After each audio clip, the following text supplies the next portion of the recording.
वनमंत्री गणेश नाईक यांच्या मतदारसंघात कोल्ह्याची दहशत पसरली आहे। नवी मुंबईमधील घणसोलीमध्ये कोल्हा दिसलाय। परिसरातल्या नागरिकांमध्ये आता भीतीचं वातावरण निर्माण झालंय। कोल्ह्याला लवकरात लवकर जेरबंद करा अशी मागणी करण्यात आलेली आहे। शहरी भागामध्ये कोल्हा दिसल्यामुळे आता चर्चांना उधाण आलंय। ही दृश्य आपण बघतोय।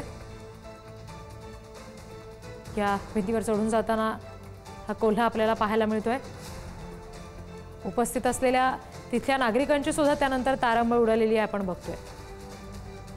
प्रतिनिधी रवी खरात आपल्याला आणखी तपशील देतील। रवी, नेमका कोणत्या भागामध्ये हा कोल्हा दिसलेला आहे आणि वनविभागाने या सगळ्याची आता दखल घेतलेली आहे का?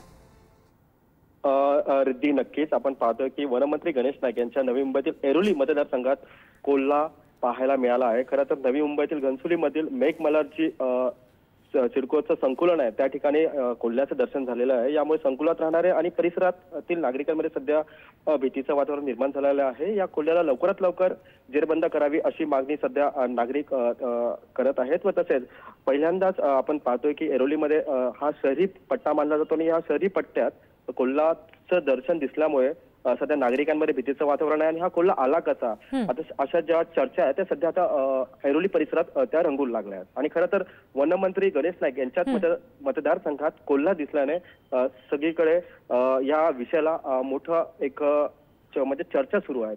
जी, धन्यवाद सगळ्या तपशिलांसाठी रवी।